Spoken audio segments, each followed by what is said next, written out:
1932 के मुद्दे से सरकार ये दिखाना चाहती है अपने लोगों को कि हम पीछे नहीं हटे, इसलिए तीसरी बार पेश कर रही। आप ये तीसरी बिल जो 1932 आधारित स्थानीय नीति है जो पास हो रहा है, उसको किस तरीके से देखें? इस स्थानीय नीति को केवल विधानसभा से पारित करके राज्यपाल का मोहर लगने से एक्ट नहीं बनेगा, बल्कि संविधान के 9वें अनुसूची में शामिल करने के लिए केंद्र को भेजे जाने की ये प्रक्रिया में है। इसके पीछे क्या सरकार की मंशा क्या है, आखिर वो क्या संदेश क्या देना चाहती है? इसलिए कि चुनावी साल है, हर चीज़ में एक संदेश छुपा है और अपने वोटर को तो क्या सरकार से बताना चाहती है कि भाई देखिए 1932 जो हमारा मुद्दा था उससे हम पीछे नहीं हटे हैं। लेकिन सवाल ये भी होता है कि आप हटे नहीं हैं तो फिर आप भर्तियां क्यों शुरू करें?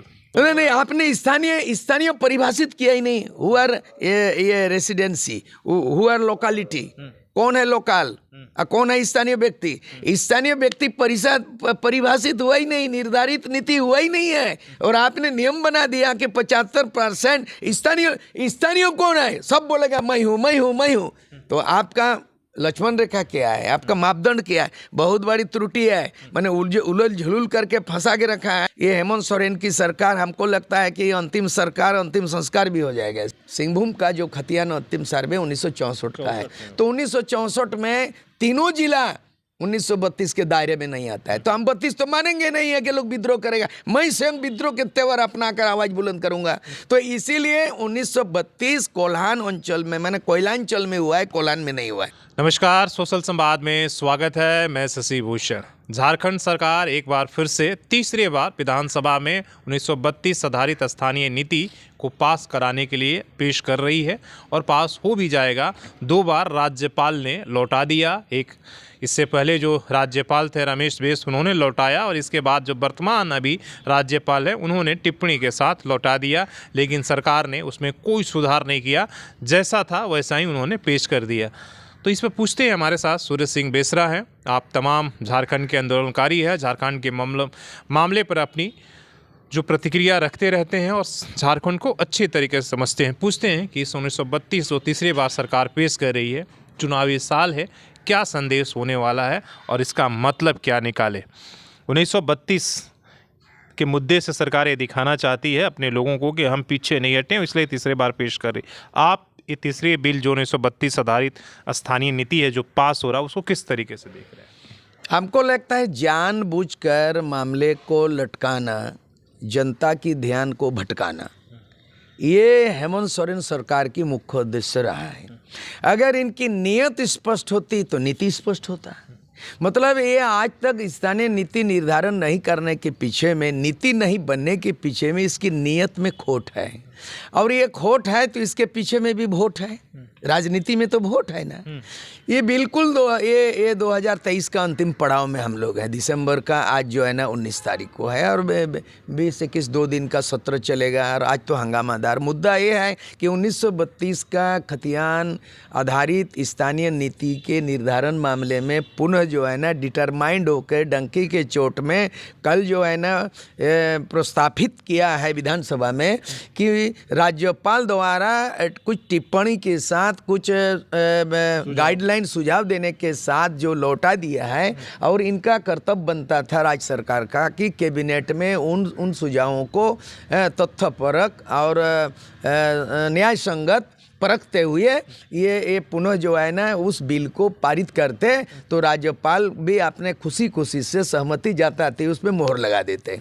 अब ये क्या किया कि कल जो है ना जो बिल प्रति दिया गया, विधायकों को दिया गया पक्ष विपक्ष के, उसमें जो समाचार आया है, जो संदेश मिला है कि हूबहू रूबरू उसी विधेयक को विधायकों को रूबरू कराएंगे और वही बिल को विधेयक को हूबहू पेश कराएंगे। तो ये तो ध्यान भटकने का और मामला को लटकने का। मान लीजिए 1932 फिर से पास ही हो ही जाएगा, इसलिए कि सरकार उनकी है, हो गया उस फिर से उस बिल को, झारखंड को क्या मिले? नहीं बनेगा। इसीलिए नहीं बनेगा, ये इसीलिए कर रहा है। भारत का संविधान में है कि 3 दफ़े पार्लियामेंट हो, लोकसभा राज्यसभा में भी वही नियम है।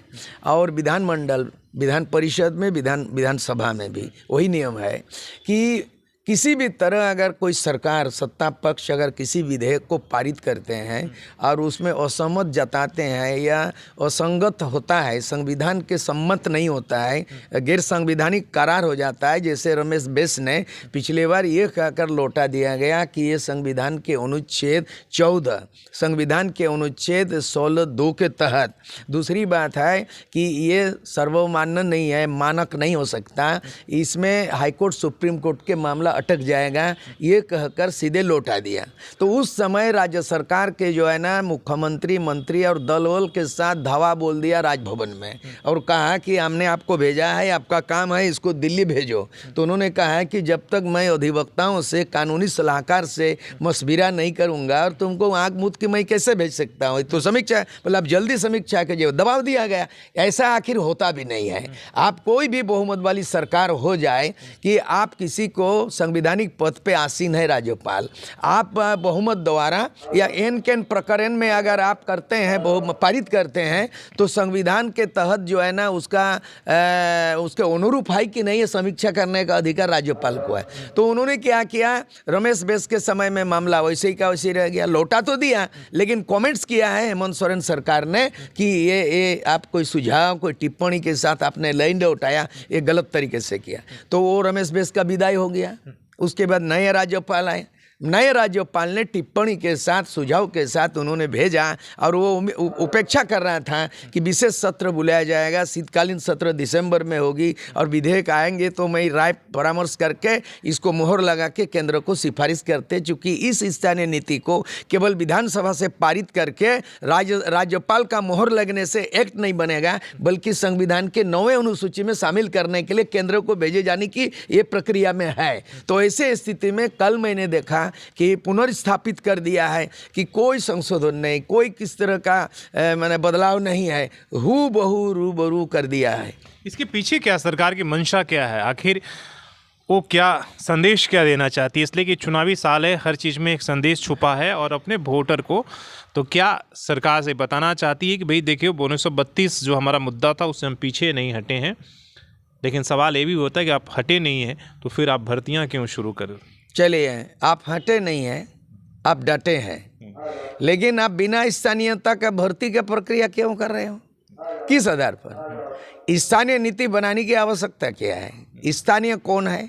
एक उदाहरण, झारखंड सरकार ने, यही हेमंत सोरेन सरकार ने एक ऐसे नियोजन नीति बना दिया कि निजी कंपनी और सरकारी प्रतिष्ठानों में 75% स्थानीय लोगों को भर्ती दिया जाएगा। उसमें कई हजार लोगों पे केस हो गया है, कई हजार लोगों को जो है ना वो नोटिस तामील कर दिया। आप बता सकते हैं कि स्थानीय व्यक्ति कौन है? इस आधार पर नहीं, आपने स्थानीय परिभाषित किया ही नहीं। हुआर ये रेसिडेंसी, हुआर लोकालिटी, कौन है लोकल, कौन है स्थानीय व्यक्ति? स्थानीय व्यक्ति परिभाषित हुआ ही नहीं, निर्धारित नीति हुआ ही नहीं है। और आपने नियम बना दिया कि 75% स्थानीय कौन है? सब बोलेगा मैं हूँ।